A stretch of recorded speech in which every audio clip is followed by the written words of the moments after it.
자, 리차드 포스터가 예배에 대해서 이렇게 정의를 하고 있습니다. 예배는 체험하는 것이다 라고 정의를 하고 있습니다. 뭘 체험하냐면 실제 되시는 분, 그분, 실존하시는 그분, 생명이 되시는 그분, 실존하시고 실제로 존재하고 계시고 생명이 되시는 그분을 체험하는 것이 예배다, 이렇게 이야기를 해요. 그러니까 와서 만나고 그냥 가는 게 아니고 깊이 영적 체험을 할 수 있는데, 그러니까 예배에 이런 모인 공동체 가운데서 계신 예수 그리스도, 그분 부활하신 예수 그리스도를 알고 그분을 느끼고 체험하는 것을 리차드 포스터는 예배한다라고 지금 말씀하고 있는 거예요. 그러니까 오늘 여러분이 예배 가운데서 예수 그리스도를 체험하셨냐는 거죠. 예수 그리스도를.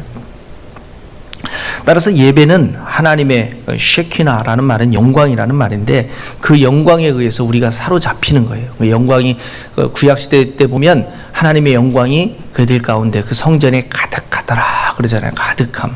그러니까 우리도 예배 가운데 하나님의 쉐키나 영광이 가득한 것을 경험할 수 있어야 한다는 거죠. 그래서 하나님께서 이런 예배를 체험하고 경험하기를 원하는 자들을 하나님은 찾으시는 거예요. 그래서 예배자를 찾으시는 분은 내가 예배하겠습니다 하고서 하나님을 찾아온 게 아니라 하나님께서는 그렇게 예배할 수 있는 자를 찾으시는 거예요. 그래서 요한복음 4장 23절도 아버지께 참되게 예배하는 자들은 영과 진리로 예배할 때가 오나니 곧 이때라. 아버지께서는 자기에게 이렇게 예배하는 자를 찾고 계셔요. 그러니까 우리 가운데서 하나님이 찾으시는 자가 되어져야 돼.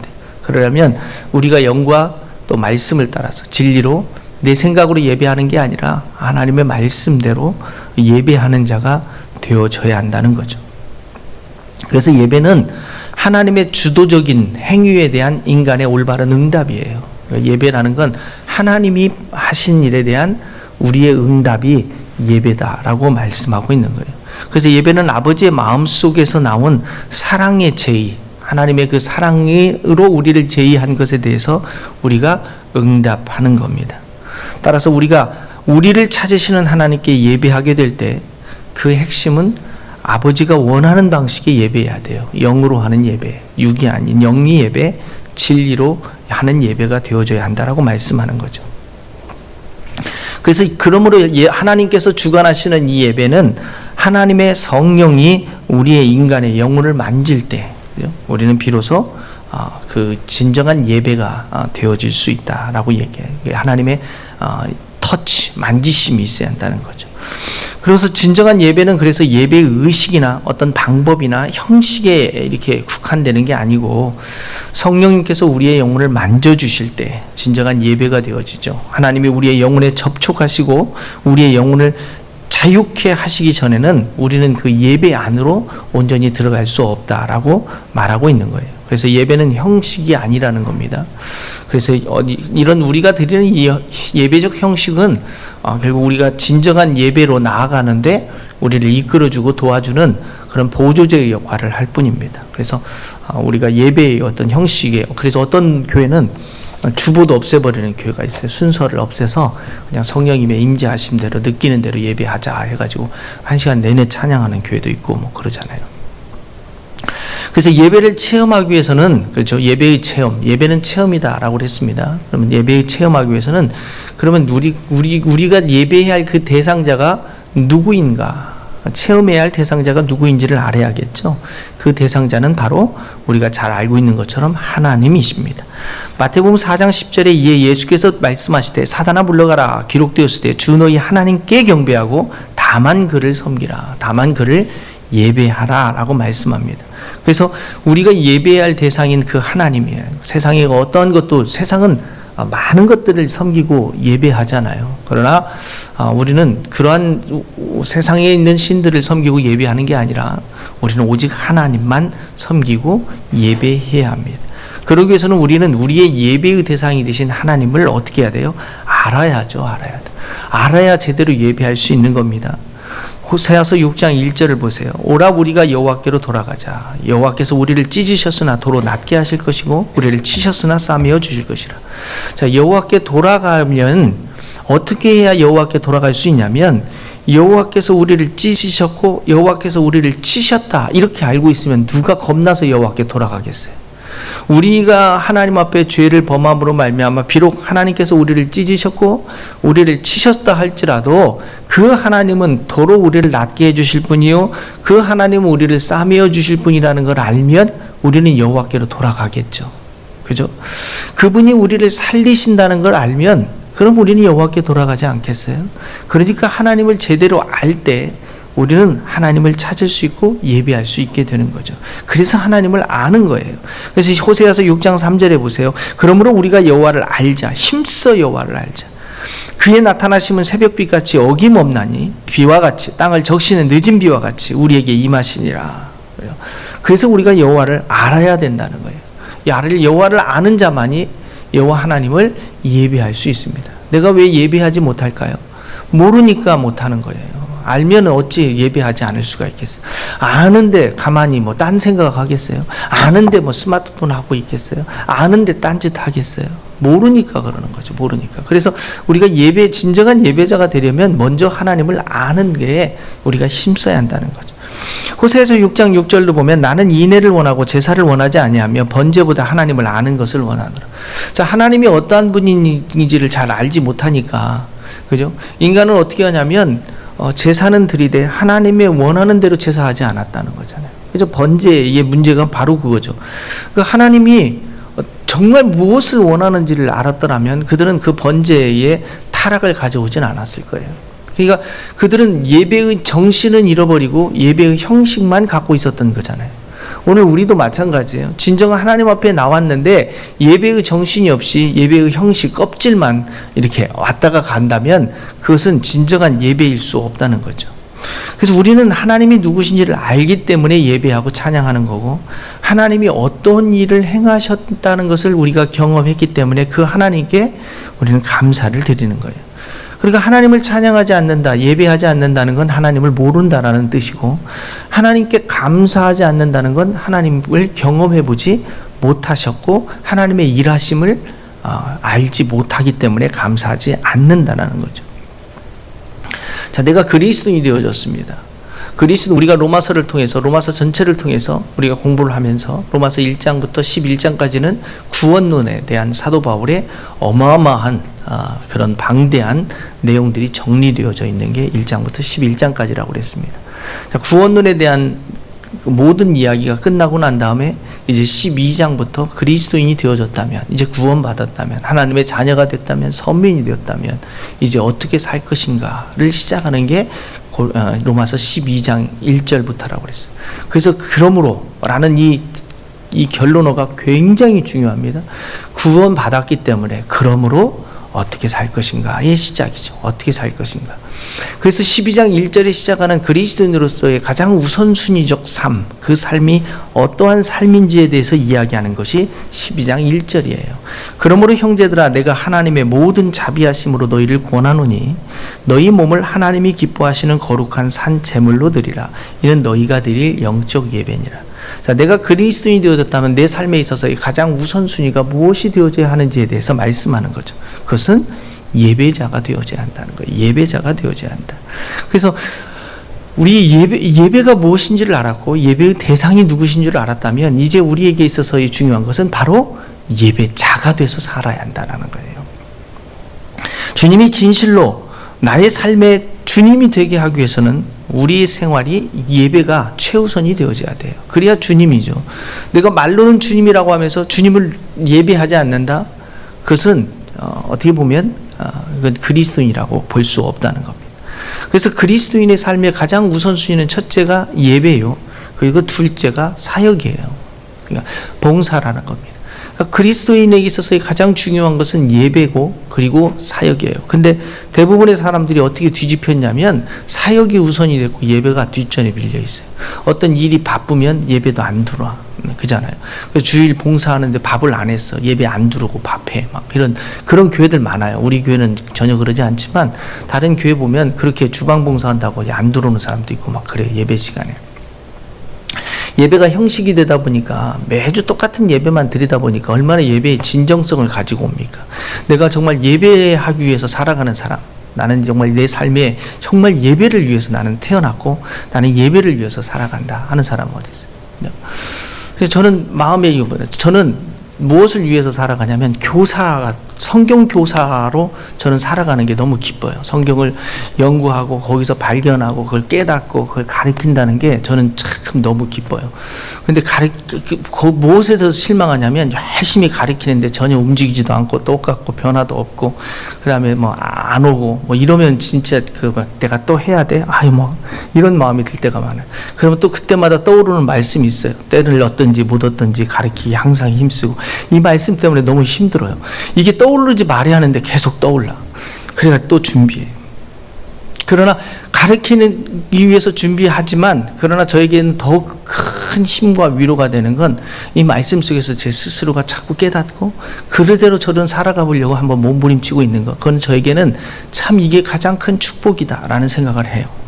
물론 육신을 입고 있어서 부족하고 연약할 때가 많고 무너질 때가 많지만 그래도 너무 감사한 건 무너지더라도 나는 갈 곳이 있어요. 그것이 예수 그리스도의 십자가예요. 그러니까 세상 사람들은 갈 곳이 없잖아요. 무너지면 갈 곳이 없지만 저는 실패해도 무너져도 저에게는 갈 곳이 있어요. 그것이 그리스도의 십자가 앞이에요. 그러니까 얼마나 은혜인지 몰라요. 우리가 잘 알고 있는 누가복음 10장 38절에서 42절까지의 말씀 속에서도 무엇이 우선순위 되어져야 한다라는 우리가 잘 알고 있는 마르다와 마리아의 이야기예요. 마리아는 주의 발치에 앉아서 말씀을 듣고 있었고 마르다는 동해물과 백두산이 마르고 닳도록 일하고 있었어요. 사람의 두 사람을 분류시켜 줄 때 가장 쉽게 이해하는 것 마르다는 닳도록 일하고 마리아는 찬양 마리아 아베 마리아 하고 찬양하는 자리에 있었어요.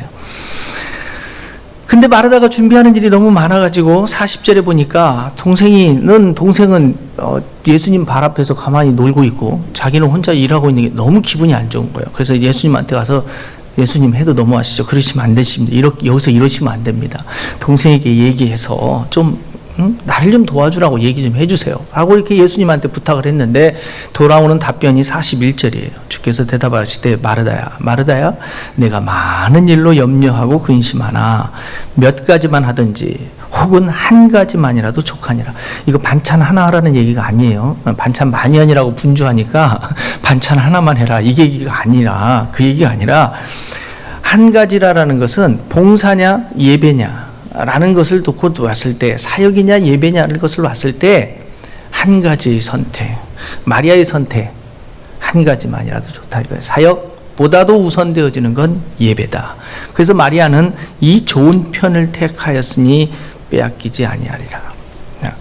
봉사는 어디에서부터 시작되냐면 진정한 예배에서부터 시작된다는 거예요. 예배라는 말은 뭐냐면 우리가 영어로 얘기할 때 서비스라는 단어를 사용해요. 영어 서비스가 뭔지를 잘 모르는 사람은 어디 예배를 막 서비스라고 했다고 막 서비스 업종인 줄 아냐고 막 이렇게.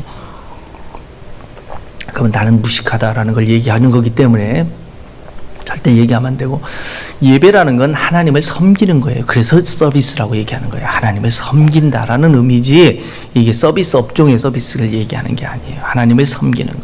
그러니까 결국 우리의 봉사는 예수 그리스도를 섬기는 것에서부터 시작되는 거예요. 그러니까 진정한 예배자가 봉사자가 되는 거지 봉사자가 예배자가 되지는 않는다는 거예요. 그러므로 참된 사역은 그리스도를 섬기기 위한 예배의 자리로 나오는 것에서부터 시작되는 거예요. 그러니까 내가 예수 그리스도의 그 예배를 통해서 그 은혜를 경험해야 할 때 사역이 이루어지는 거지. 그죠? 그 은혜에 감사해서 사역이 이루어지는 거지. 사역만 하면 그래서 지쳐버리는 거예요. 일만 하면 그래서 힘들어지는 거예요. 그죠? 그래서 시험은 어디로부터 시작되는 거냐면 주방으로부터 시작되는 거예요. 주방의 봉사만 하면 시험이 드는 거예요. 그래서 성경 공부가 딱 끝나면 방학을 하려고 해요. 주방 봉사 방학. 그래서 겨울 방학에 좀 쉬었다가 그래도 나는 먹어야겠다 하시는 분 있으면 우리 김밥 사다 같이 먹든지 하면 되죠. 자, 리차드 포스터의 이야기입니다. 봉사로 예배를 대체하면 그것은 우상숭배가 된다라고 이야기를 했어요. 활동은 봉사는 예배의 원수다. 리차드 포스터는 굉장히 강하게 얘기했어요. 자, 왜 우상숭배라고 얘기를 했냐면 골로새서 3장 5절을 보세요. 그러므로 땅에 있는 지체를 죽이라. 곧 음란과 부정과 사욕과 악한 정욕과 탐심이니 탐심은 우상숭배다 그랬어요. 탐심이라는 것은 뭐냐면 더 많이 가지려는 것이에요. 자신이 원하는 것을 소유하려는 것이 탐심이거든요. 그러면 하나님을 예배하는 것보다 더 우선순위에 두는 것, 그것이 탐심이라는 거죠. 그러니까 곧 내가 예배하는 것보다 더 우선순위에 있다라고 생각될 때 이것이 탐심이라는 거예요. 그것이 우상숭배다라고 지금 말하고 싶었던 것이 아마 리차드 프로스트의 이야기일 겁니다. 그래서 하나님을 섬기는 것이 어느 정도로 중요하게 그렇다면 최우선순위에 두고서 살아야 하는가. 구약시대의 에스겔서 44장 15절에 보면 이스라엘 족속이 그릇 행하여 나를 떠날 때에 사독의 자손 레위 사람 제사장들은 내 성소의 직분을 지켰은즉. 자, 이스라엘 백성들이 다 떠났는데 그릇 행하여 떠났음에도 불구하고 사독의 자손 레위 사람의 제사장들은 내 성소의 직분을 지켰다는 거예요. 그들에게 주는 특권, 영예가 뭐냐면 내게 가까이 나와 나를 섬길 수 있는 특권을 줬다는 거예요. 그러니까 하나님을 가장 큰 특권이 뭐였냐면 하나님을 섬기는 이 봉사의 일, 하나님을 섬기는 이 사역, 이것에 하나님이 가장 큰 우선순위를 두고 있기 때문에 그래요. 그러니까 구약시대의 제사장의 직분에서 하나님의 섬기는 일이 가장 중요했다는, 가장 신실하고 가장 의리 있고 가장 충성된 자에게 맡긴 것이 뭐예요? 하나님을 예배하는 것, 섬기는 일이었잖아요. 그래서 그 일만을 위해서 특별히 준비된 사람에게 맡길 정도로 하나님은 예배자를 원하셨던 겁니다. 이렇게 하나님을 섬기는 일이 신약시대에는 그러면 없어졌느냐? 구약시대 때 그런 제사의 제도가 없어졌으니까, 그런 피의 제사가 없어졌으니까 신약시대에도 그러면 없어졌을까요? 그렇지 않다라는 것을 우리는 베드로전서 2장 9절에 보면 알 수 있습니다. 그러나 너희는 택하신 족속이요 왕 같은 제사장이라. 우리를 제사장 삼고 있다라고 볼 수 있습니다. 자, 우리를 제사장 삼는다는 건 곧 뭐예요? 우리를 만인 제사장이 만인 목사설이 아니고 만인 예배자 삼겠다. 제사장이 구약시대 때 예배하는 자였잖아요. 그러니까 우리를 예배하는 자로 삼아서 궁극적으로 예배자 삼는 이유와 목적이 뭐냐면 거룩한 나라 소유된 백성 이는 너희를 어두운 데서 불러내어 그의 기이한 빛에 들어가게 하신 이 아름다운 덕을 선포하게 하려고 누구를? 예수 그리스도를 선포하게 하려고 여러분을 제사장 삼아주셨다. 선포라는 원어적인 뜻이 뭐냐면 비밀스러운 것을 알린다라는 거죠. 그리고 공식적으로 알리는 것, 이것을 우리는 선포라고 얘기합니다. 그러나 선포 안에 또 들어있는 의미가 있어요. 위대한 공적을 칭찬하고 자랑하는 것. 우리가 칭찬하고 자랑하는 게 뭐예요? 찬양이라고 그랬잖아요. 이것도 선포 안에 들어있는 거예요. 그러니까 결국 선포 안에는 예수 그리스도에 대한 비밀을 알리는 것, 그죠? 그게 뭐예요? 가르침, 설교, 이런 거죠. 그 위대한 공적을 찬양함, 이 찬양이잖아요. 이런 예배적 요소가 포함되어져 있음을 알 수 있어요. 그러니까 신약시대 때 우리를 제사장 삼아주신 이유는 뭐예요? 예수 그리스도를 예배하는 예배자를 삼기 위해서 그래요. 근데 요즘 시대에 우리에게 오는 유혹이 뭐예요? 예배하지 않고 자꾸 봉사하게 하려고 하는 거잖아요. 일하는 게. 그죠? 그래서 봉사 때문에 우리는 너무 바쁘고 분주히 돌아다니는 경우가 많아요. 근데 진정한 섬김, 그죠? 진정한 사역은 누구를 위한 것이 아니냐면 주님을 위한 것이 하잖아요. 거짓된 사역 봉사는 나를 위한 것이 되겠죠. 그러니까 지금 내가 하고 있는 봉사가 누구를 위한 것인지를 분별해 보면 알아요. 나를 위한 건지, 나의 만족을 위하여 내가 섬기는 건지. 그러니까 예배도 마찬가지예요. 나의 만족을 위하여 예배하러 온다면 이건 우상숭배인 거잖아요. 우리 예배를 누구를 위하여 해요? 주님을 위해서 하는 거예요. 그러니까 아이들에게 있어서 왜 예배냐면 예배가 재미가 없대. 난 그 얘기를 들으면 무서워 죽겠어. 예배를 누구를 위해서 예배하는데 예배가 재미가 있고 없고가, 예배가 재밌으라고 예배를 하는 거예요. 그래서 재미가 없으니까 재밌게 하려고 대형교회는 예배에다가 게임을 넣어버렸죠. 예배가 재밌어야 한다고 하죠. 예배가 재밌어야 한다.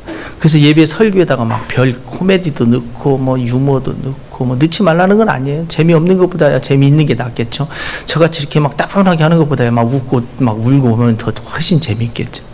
그러나 그 재미가 여러분에게 가져다 주는 것이 뭐냐는 거예요. 결과적인 거. 진정한 예배자가 되어 있을 수 있을까? 물론 그렇게 해서 예배자가 될 수 있다면야 뭐 원 없이 재밌게 해야겠죠.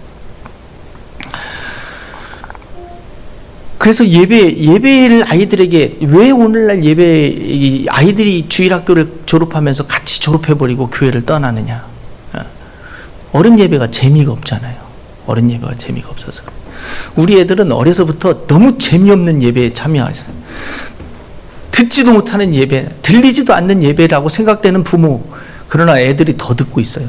설교 노트 읽어보세요. 내가 뭐 은혜를 받아요. 내가 이런 설교를 했나 할지로 수요일 날은 애들이 설교 노트 쓴 거 보고 내가 감동을 먹어요. 야, 내가 이런 말도 했구나. 스스로 은혜도 받아.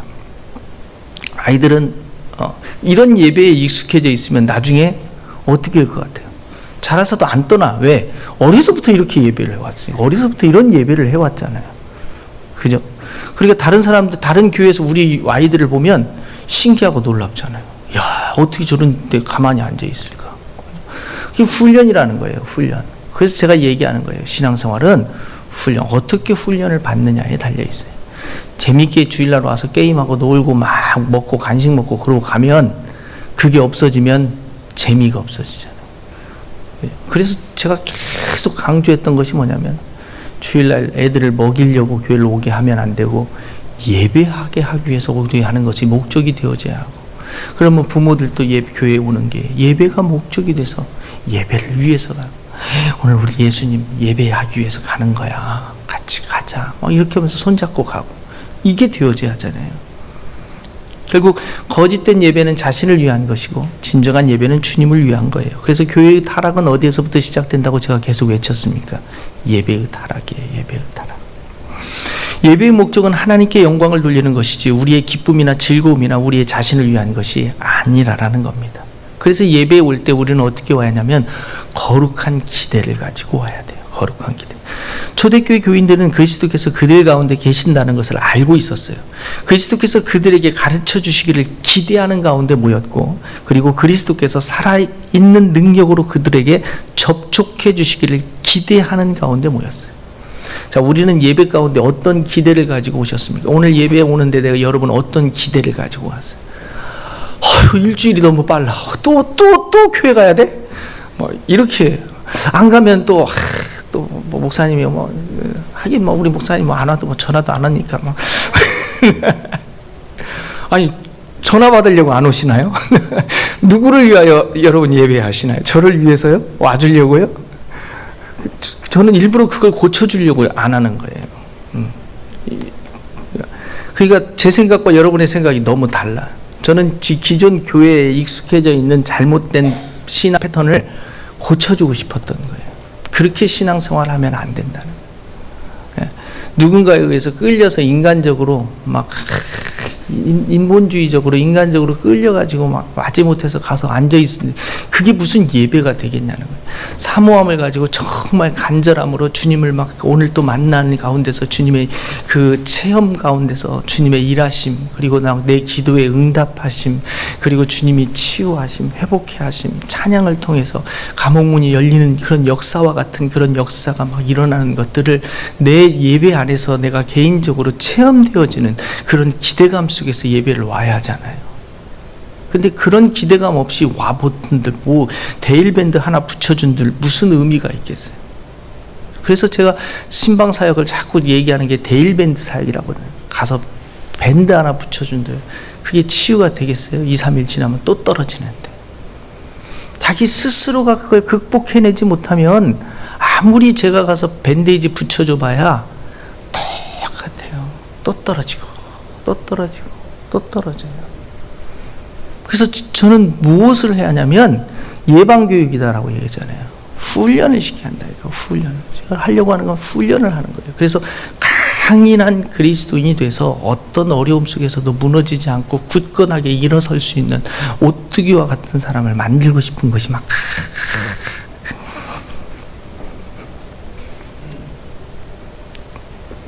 근데 안 돼요.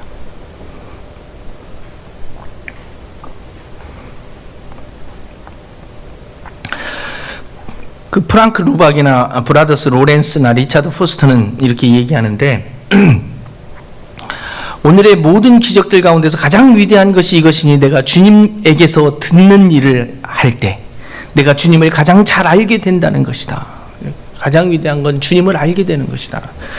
브라더 로렌스는 그는 부엌에서 하나님의 임재를 체험했기 때문에 예배 시간에도 하나님을 만날 것을 알고 있었다. 하나님의 임재를 실제로 체험하는 일 없이 신자가 만족한 생활을 한다는 건 상상도 할 수 없다. 로렌스라는 책을 읽으면, 브라더 로렌스의 책을 읽으면 그는 주방에서, 수도사의 주방에서 밥 해주는 일을 했었어요. 근데 그는 그곳이 성전이었고 그곳이 예배처였다라고 얘기해요. 그곳에서 늘 주님과의 임재를 경험했음을 고백하게 되어져요. 그러니까 임재는 곧 예배당에서 예배할 때만 체험하는 것이 아니라 우리의 매일의 삶 속에서도 체험되어져야 돼요.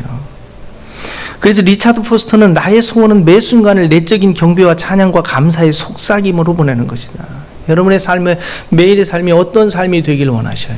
근데 이런 사모함이 우리 가운데 있어야 한다니까요. 그래서 거룩한 기대, 어떻게 하면 거룩한 기대를 개발할 수 있을까요? 리차드 포스터는 다음에 몇 가지로 우리에게 이렇게 해보라라고 제안합니다. 한 주간의 삶 속에서 주님과 동행하는 삶이 될 수 있도록 하라는 거예요. 근데 늘 주님을 기억하지 않으면 안 돼요. 새벽 기도를 할 때, 저도 이제 아주 오래 전에, 기도할 때, 기도 나는 몇 시간 한다, 막 이렇게 자랑했잖아요. 막 사람들은 그러잖아요. 너 몇 시간에, 3시간에, 5시간에, 9시간에, 이렇게 기도 자랑을 하잖아요. 근데 저도 3시간 하고 이렇게 기도할 때도 보면, 아침에도 1시간 반, 오후에, 저녁에 시간에도 1시간 반은 3시간이잖아요. 근데 어쨌든 그렇게 기도하는 시간에는, 전에는 그렇게 기도하는 것이 3시간에, 5시간에 이게 자랑이었는데 가만히 생각해 보니까 어떤 거냐면 3시간 기도할 때만 주님을 생각하고 기도 끝나니까 전혀 내 마음대로 주님을 잊고 살고 있었더라고요. 보니까 나머지 21시간은 내 마음대로 사는 거예요. 주님을 잊고 살았어요. 이게 잘못됐다는 사실을 깨달았어요. 그 다음부터 몇 시간 기도해? 그러면 나는 24시간 그래요. 그 얘기는 뭐냐면 24시간 동안 주님을 잊지 않으려고 계속 생각하는 거예요. 그래서 주님을 잊어버리면 아이고 주여. 제 아내가 아이고가 왜 나와? 그래서 주님을 잊어버렸으니까 아이고 주여. 주님을 늘 생각하면서 살 수 있는 삶이 되어져야 한다는 거예요. 그래서 이제 주님한테 늘 물어야 돼요. 주님 어떻게 할까요? 어떻게 했으면 좋겠습니까? 그죠? 이게 습관이 된다는 게 참 쉽지 않아요. 두 번째는 한 주간의 삶에서 주님의 말씀에 순종하는 삶이 되게 하라. 여러분은 설교를 듣고 났을 때 왜 제가 이렇게 엄청나게 적어주냐면 이게 듣고 나서 다 잊어버리잖아요. 기억하는 사람 없어요. 그래. 그래서 기억할 수 있도록 이렇게 다 적어서 주는 거예요. 한 번쯤 읽어보면서. 그래, 한 주간의 삶 속에서 이 말씀을 가지고 반복해서 한번 이렇게 살아보려고 해보라라는 거죠. 저는 저에게 주는 은혜가 뭐냐면 설교를 준비하면서 그럴 때가 매일 그래요. 설교를 준비하면서 이거 말씀대로 계속 곱씹어요. 그래서 하나의 설교가 나오기까지는 어쨌든 그냥 이렇게 여러분한테는 바로 들려질 수 있을지 모르지만 저한테는 안 그래요. 저한테는. 세 번째, 예배의 시간 10분 전에 참석하여 마음을 준비하라. 그죠? 그래서 그게 자세와 태도라는 거예요. 오셔서. 네 번째는 주의 임재가 나타나기를 구하라. 사모해야 돼요. 오늘 이 예배 가운데서 주의 임재가 있도록 여러분이 사모해야죠. 다섯 번째는 목사나 예배의 순서 또는 책임을 맡은 사람들에게 그리스도의 빛이 발하기를 기도하라. 예배 인도자들이잖아요. 어떻게 보면 유임받은 예배 인도자들. 오늘 하나님의 말씀을 듣고 싶어. 그 말씀의 은혜와 그런 체험을 받고 싶은데 그 말씀을 증거하는 전달자에 대해서 기도함이 없이 어찌 그 말씀을 들을 수 있겠어요. 그죠? 그래서 목회자가 하나님의 능력으로 진리를 담대히 전할 수 있도록 기도해 줄 수 있어야 돼요. 그 옛날에는 정병단이 있었는데 지금은 정병단도 없으니까 여러분은 말씀을 들으면서 반은 듣고 반은 기도하고 이렇게. 에베소 6장 19절 또 나를 위하여 구할 것은 내게 말씀을 주사 나로 입을 벌려 복음의 비밀을 담대히 알리게 하옵소서. 이렇게 사도 바울도 중보기도를 요청했잖아요. 근데 하나님께서 여러분에게 교사로 세우지 않고 교사의 은사를 주지 않은 경우는 성경을 어쨌든 그냥 읽어야 하잖아요. 성경을 읽고 제 아내한테도 얘기하지만 유튜브 들어가지고 이 사람 저 사람 목사님 설교를 들으면 오히려 이상해져 버리니까 차라리 성경을 읽는 게 훨씬 낫다고요. 모르면 내가 아직 영적인 나이가 그 수준이 되지 못해서 모르는 거지 그걸 지식적으로 안다고 해서 아는 게 아니거든요. 그냥 넘어가면 돼요. 내가 영적으로 자라나면 그 다음에 읽을 때 그 말씀의 깊이를 또 깨닫게 되어져요. 그래서 여러분이 그렇게 못하니까 제가 대신해서 성경을 저보고 연구해서 가르쳐 달라고 저를 목사로 세웠잖아요. 그러니까 그 지도는 해줘야 할 거 아니에요. 대신 연구해 주니까. 목사님이 하나님의 말씀을 잘 깨달아 가지고 주일날 우리를 가르칠 때 정말 잘 가르칠 수 있도록 하나님이 역사해 달라고. 그럼 여러분 굉장히 쉽잖아요. 그죠? 연구 안 해도 되고 기도만 해줬으니까. 네, 서로 섬기는 거예요. 저는 말씀으로 여러분을 섬기고 여러분은 기도로 섬겨주고 또 맛있는 것도 사주면서 섬겨주고 뭐 이렇게 할 수 있는 거예요. 또 교우 중에 중보 기도가 필요한 사람이 있는지를 살펴보고 기도하라는 겁니다. 6번째. 그래서 그 그리스도의 임재하는 영광이 그에게 가득할 수 있도록, 그래서 그에게 무거운 짐들이 다 벗겨질 수 있도록 일찍 오셔야 늦게 오는 사람들의 얼굴을 볼 수가 있잖아요. 그래서 무거운 짐을 가지고 오는지 안 오는지 이렇게 쳐다보고, 그래서 그 짐을 벗겨줄 수 있도록 이렇게 기도하고. 그리고 7번째, 함께 모여 예배하는 것을 사모하라라고 얘기했어요. 사도행전 2장 46절에 보면 날마다 마음을 같이하여 성전에 모이기를 힘썼다 그랬잖아요. 그리고 히브리서 10장 25절도 모이기를 패하는 어떤 사람의 습관같이 하지 말라고 그랬어요. 그래서 모이기에 더 힘쓰라라고 말씀하세요. 마틴 루터도 말합니다. 나 자신의 집에서는 내 속에 뜨거움이나 활기가 없었는데 교회에서 무리들과 함께 모였을 때 나의 마음속에 불이 붙었고 그 불빛이 비춰졌다. 함께 모여서 진정한 예배, 혼자서 경험할 수 없었던 예배는 모여서 우리는 경험할 수 있게 된다는 거잖아요. 원래 공부를 배울 때도 집에서 할 때는 집중력이 없지만 도서관에 가면 집중이 생기잖아요. 조용하면 집중이 생길 것 같지만 너무 조용하면 집중력이 흩어져요.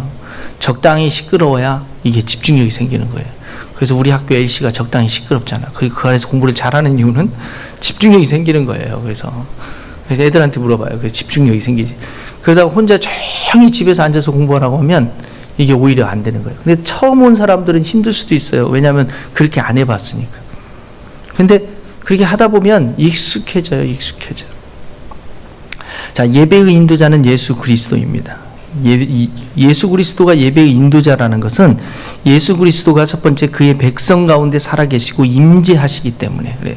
그래서 예수님은 두세 사람이 모인 곳에 나도 그들 중에 있다고 그랬잖아요. 예수님이 모든 예배의 주관자는, 그러니까 예배를 주관하시고 이끄시고 인도하시는 분은 사람이 아니에요. 제가 아니라 예수 그리스도라는 거예요. 그래서 두 번째, 예수 그리스도는 그의 모든 직분을 통하여 살아계시고 임재하고 계셔요. 예수님의 이름으로 함께 모여라. 조지 폭스의 얘기입니다. 예수님은 여러분과 교통하시고 여러분을 정결케 하시며 여러분을 생명으로 먹이시고 여러분을 생명으로 살리시기 위하여서 여러분 가운데 계시는 여러분의 예언자요, 목자요, 감독자요, 제사장이시기 때문에 그렇다라고 말씀하죠. 세 번째, 예수 그리스도는 그분의 모든 능력을 통해서 살아계시고 임재하신다는 거예요. 그러니까 예수 그리스도는 우리를 죄의 결과로부터 구원하실 뿐만 아니라 죄의 지배로부터 구원해 주시는 거예요. 그래서 예수 그리스도는 우리의 예배의 인도자이기 때문에 그 예배의 인도자 되신 예수 그리스도를 통하여 예배 안에 기적이 발생될 것을 우리는 기대해야 돼요. 그러니까 사람이 예배의 인도자라면 하나님의 이적이나 기적이 나타나지 않겠죠. 그러나 예수 그리스도께서 예배의 인도자라면 예수 그리스도를 통한 이적이 나타나겠죠. 기대해야 돼요. 네 번째, 예수 그리스도는 오직 그분만이 인간의 어떤 도구가 되어 사용될지를 결정하신다는 의미에서 예배의 인도자이다. 이 말은 무슨 말이냐면, 이 설교를 하거나 찬양을 하거나 기도를 하거나 그 인도자들은 다 예수 그리스도가 세웠고 예수 그리스도의 부름을 받았기 때문에 하는 거지 자기 마음대로 하는 사람들이 아니라는 거예요. 그래서 목적이 뭐냐면 하나님의 이 명예를 높이는 것이 목적이 되어야지 자기 자신의 명예를 높이는 것이 목적이 돼서는 안 된다라는 겁니다.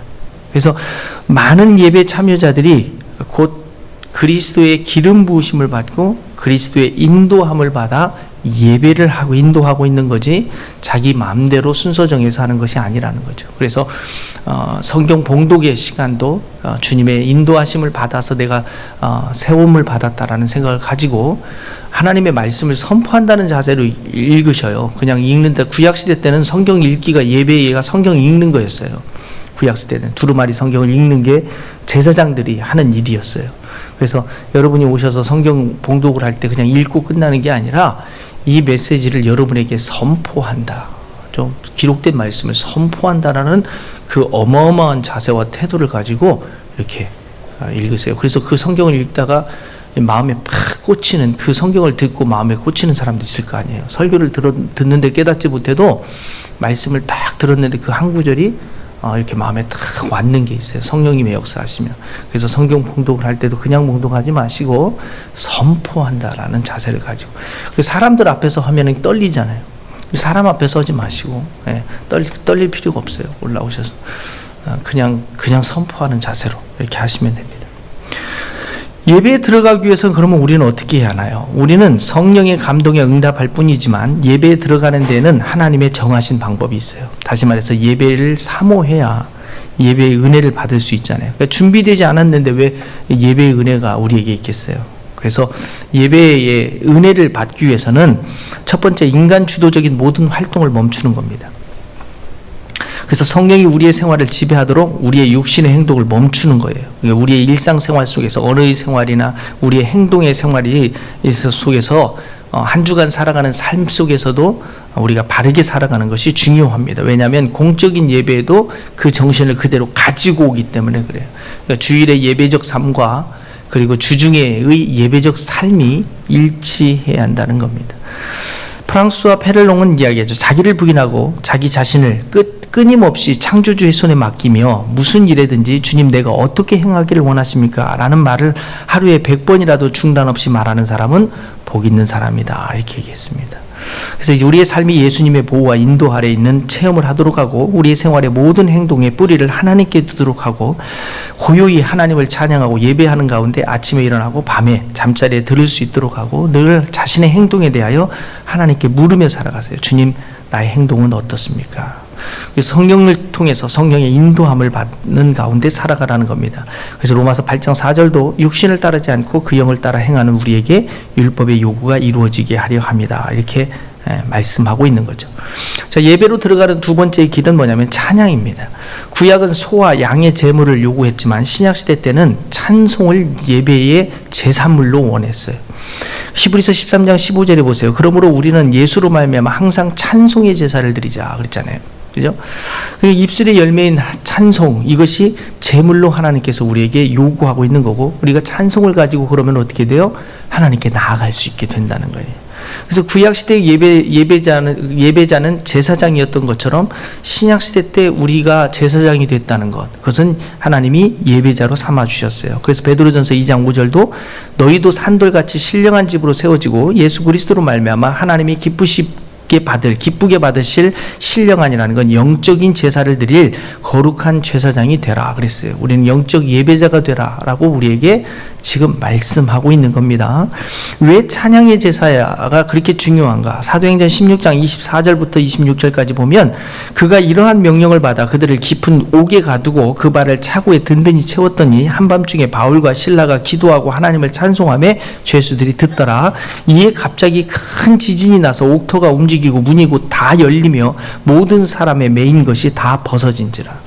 자, 찬양의 예배가 바로 이런 강력한 능력이 나타나고 있기 때문에 그래요.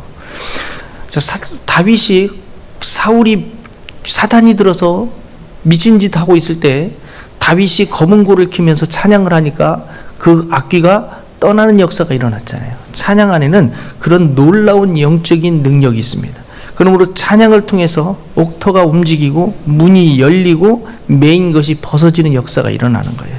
그래서 찬양으로 대항하라는 거, 찬양으로. 찬양이 굉장히 중요합니다. 그래서 주일학교에서 저녁에 잠을 자는데 그 가위 눌리고 막 사탄 같은 것들이 막 나타나서 무섭다라고 얘기하니까 찬양하라고 주일학교 선생님이 가르쳐 주셨어요. 그래서 애가 그걸 배웠다고 찬양을 해야 하는데. 그래서 저녁에 자기가 또 그 진짜 가위가 눌리고 막 사탄이 나타났는데 찬양하라는 말 했는데 찬양이 하나도 생각이 안 나는 거예요. 그래서 딱 생각나는 찬양이 있길래 그걸 불러줬대요. 당신은 사랑받기 위해 태어난 사람. 우스갯소리로 만들었지만 찬양을 배워야 돼. 찬양을 배워. 그래서 시편 96편 1절에 새 노래로 여호와께 노래하며 온 땅이여 여호와께 노래할지어라. 여호와께 노래하며 그의 이름을 송축하며 그의 구원을 날마다 전파하라. 왜 노래로 찬양을 해야 하냐면 노래와 함께 하지 않아도 되지만 노래가 우리를 찬양으로 이끌기에 가장 좋은 방법이기 때문에, 그리고 주님의 명령이기 때문에 우리가 노래를 통해서 하나님을 찬양하는 게 굉장히 중요합니다. 근데 찬양을 할 때 중요한 것은 뭐냐면 지성적인 것만 가지고 찬양하는 게 아니라 성경은 감성과 육체도 사용하도록 하셨어요. 왜? 하나님은 우리를 육도 지었고 감정도, 지정의를 다 지었잖아요. 그 말은 뭐냐면 전인격적으로 찬양하라는 거예요. 그래서 성경은 예배를 하는 모습 속에서 우리의 육체적 표현을 이렇게 서술하고 있어요. 예배와 관련된 언어들은 엎드리는 거, 서는 거, 무릎 꿇는 거, 손을 드는 거, 손뼉 치는 거, 머리를 드는 거, 춤추는 거, 머리를 숙이는 이 모든 표현이 예배에 사용되어지고 있다는 거예요. 왜 그런 표현들이 예배에 사용되어지고 있는가? 그것은 찬양할 때의 그 찬양의 영과 육체의 영이 일치되어져야 하기 때문에 그렇다는 거예요. 무릎 꿇는 자세나 머리를 숙이는 자세, 엎드리는 자세는 결국 하나님 앞에서 항복한다라는 의미를 갖고 있는 거예요. 내 자신이 항복한다. 뻣뻣이 들고서 그렇게 항복하면 그건 이상한 거잖아요. 가만히 앉아서 침울한 자세로 찬양하는 거, 이게 찬양인가요? 기분 나빠서 찬양하는 거, 이거 하나님이 볼 때 이상한 거잖아요. 아무 생각, 영혼 없이 노래하는 거, 아무 딴 생각하면서 노래하는 거, 이거 찬양할 때 하나님 별로 안 기뻐하시는 거예요. 뭐 어떤 사람들이 이렇게 반박할 거예요. 나 기질이 달라. 나는 성격적으로 조용한 편이야. 근데 진정한 예배는 기질을 물어보는 게 아니라니까요. 무엇이 여러분의 욕구에 맞는가? 여러분의 기질이 무엇입니까? 하나님께서 그걸 묻는 게 아니라는 거예요. 하나님께서는 지금 내가 요구하고 있는 예배를 제대로 드리고 있는 거예요. 하나님께서는 여러분의 마음뿐만 아니라 육체의 모든 것도 다 요구하셔요. 왜? 모든 것이 다 하나님의 것이기 때문에. 그래서 나의 예배가 어떤 모습이 되어져야 하느냐? 하나님이 원하시는 모습이 되어져야 돼. 내가 하나님 앞에 완전히 굴복한 모습이 되어져야 돼. 수줍어하는 기질을 갖고 있기 때문에 다른 사람들이 나를 어떻게 생각할까 봐 불안해서, 육체로 만일 내가 그렇게 해서 예배하지 않고 다른 사람 눈치를 보고 있다면 아직 육은 뭐가 되지 못했냐면 예수 그리스도와 함께 십자가에 못 박혀 죽지 못했어요. 살아있는 거예요. 내가 죽어야 돼요. 내가 죽어야 내 전 존재를 하나님께 드려서 예배할 수 있는 거예요. 남의 눈치를 볼 필요가 없어요. 그렇지 않다면 예배가 나 때문에 방해를 받고 있는 거예요. 예배에서 신체적 반응은 어느 모양이든지 자신의 생각으로 자기가 조정해서는 안 돼요. 그냥 내려놓고 주님 여기 있습니다. 나를 받아주옵소서. 주님이 하라는 대로 다 내 전신을 들여서 주님을 찬양하고 싶습니다.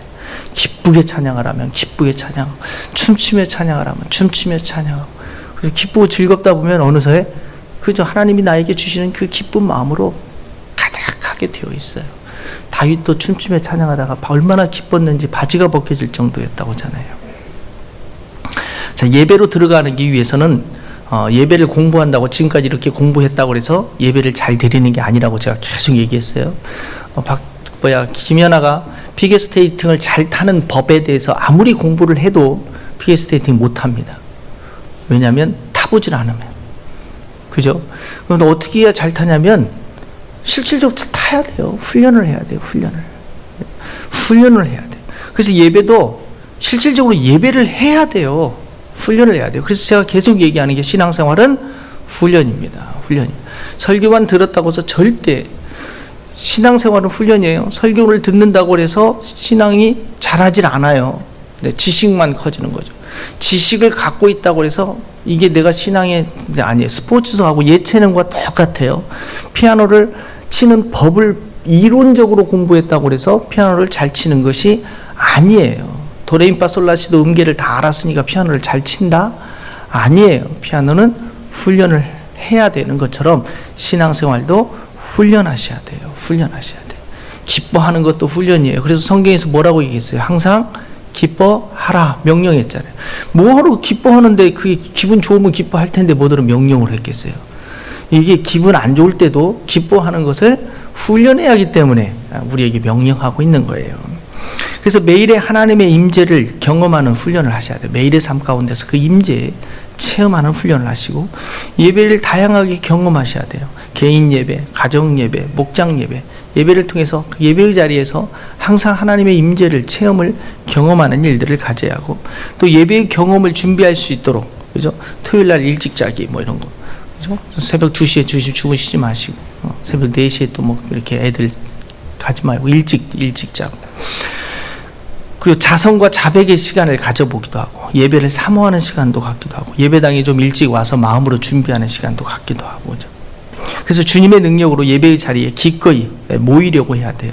그래서 내 개인적인 일이나 관심사, 축복, 말씀 듣기 등 나 자신을 위한 예배의 자세와 태도에서 주님을 위한 것으로 바꿀 수 있어야 하고, 5번째는 거룩한 의존을 발전시키라. 이것은 의존이라는 것은 전적으로 하나님을 의지하는 행위를 오직 하나님만을 갈망하는 마음으로 발전시키라는 거죠. 6번째, 주의를 산만케 하는 것을 감사로 흡수해버려라. 이 말은 뭐냐면 옆에서 딸이나 아들을 데리고 와서 자녀를 데리고 와서 예배를 드리는데 얘가 졸거나 막 딴짓하니까 계속 그쪽으로 집중해서 막 꼭꼭 찌르거나 막 이렇게 해. 그러면 자기도 예배를 못 드려요. 그냥 기도로 맡겨. 하나님께 거기도 맡기고, 감사 하나님 이렇게 예배당에 와서 사랑하는 자에게 잠을 주신다니 이렇게 사랑하시는군요 하고 그냥 맡겨드리는 게 중요하지. 뭐 계속 신경질 부리거나 기분 나빠하고서 꼭꼭 찌르고 막 그렇게 간섭해버리면 자기가 기분이 나빠가지고 예배도 안 되고, 찔림을 당한 사람도 기분 나빠서 예배가 안 돼요. 어차피 안 돼. 그럴 바에야 그냥 나나 잘하고 가자. 이렇게. 휴대폰을 꺼놓아야 돼요. 자꾸 전화 온다고 예수님과 지금 이게 안 보여. 하나님이 안 보이니까 참 우리가 좀 안 좋은데, 보는 사람 앞에서는 그 휴대폰 들고 전화 받는다고 나가지는 않을 거 아니에요. 그죠? 하나님이 안 보이니까 이게 참 이게 신앙생활을 왜 보이게 해주셨지 안 보이게 해주셨는지는 모르겠어요. 그것은 여러분의 마음을 보고 싶어서 그런 것 같아요. 여러분 진짜 안 보이는 가운데도 하나님 앞에서 어떤 태도로 살아가는가를 알고 싶었던 것 같아요. 예. 예배만 집중 한번 해보세요. 예배에 집중, 휴대폰 끄고. 그리고 예배의 제사를 드리는 법을 익히라. 이 말은 뭐냐면 주님과 약속한 시간이잖아요. 여러분 약속한 시간을 임의로 깨트리면 안 되잖아요. 그죠? 약속한 시간. 그러니까 그 시간을 마땅히 주님께 드릴 수 있도록 해야 돼. 꼭 우리 예배당이 아니더라도 어느 곳에서 내가 11시에 주일날 예배하기로 약속했다면 그곳에 가서도 예배의 자리에 참여할 수 있어야 돼요. 기도하면서 참석하고 기대하면서 참석하고 하나님께 새롭게 생명력 있는 그런 삶을 행해 주실 것을 기다리면서 참석할 수 있어야 한다는 겁니다. 자, 마지막으로 예배의 열매죠. 예배는 거룩한 기대 가운데 시작되는 것처럼 거룩한 순종 가운데 끝나는 겁니다. 그래서 만일 예배가 우리를 더 큰 순종으로 이끌지 못한다면 그것은 진정한 예배가 아니에요.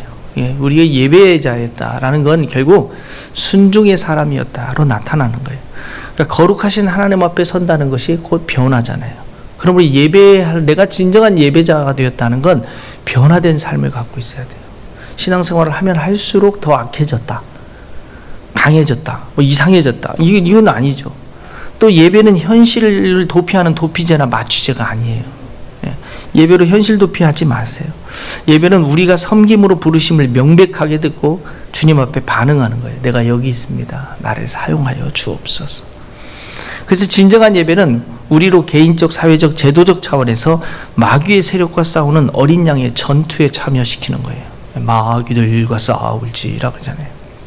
제임스 네일러가 이렇게 얘기합니다. 증거 대신 사랑을 돌려주고 적의에 대항하여 하나님의 능력으로 싸우며 인내하는 가운데, 충성하는 가운데, 진리 가운데, 사랑 가운데, 오랜 고난 가운데, 그리고 성령의 모든 열매 가운데 기도와 눈물과 금식과 슬픔과 애통으로 싸운다. 이렇게 할 때 선으로 악을 이길 수 있다. 리차드 포스터는 마지막에 이 책에서 이렇게 이야기합니다. 예배는 소심한 사람을 위한 것도 아니고 예배는 안일한 사람을 위한 것도 아니다. 예배는 성령에 의해 담대한 삶에 우리의 자신을 열어놓는 자들을 위한 것이다. 그러한 진정한 우리 예배가 될 수 있기를 주님의 이름으로 축원합니다. 이 시간에 결단하며 내가 참된 예배자 되게 해달라고 하나님 앞에 기도하며 고백하며 나아가겠습니다.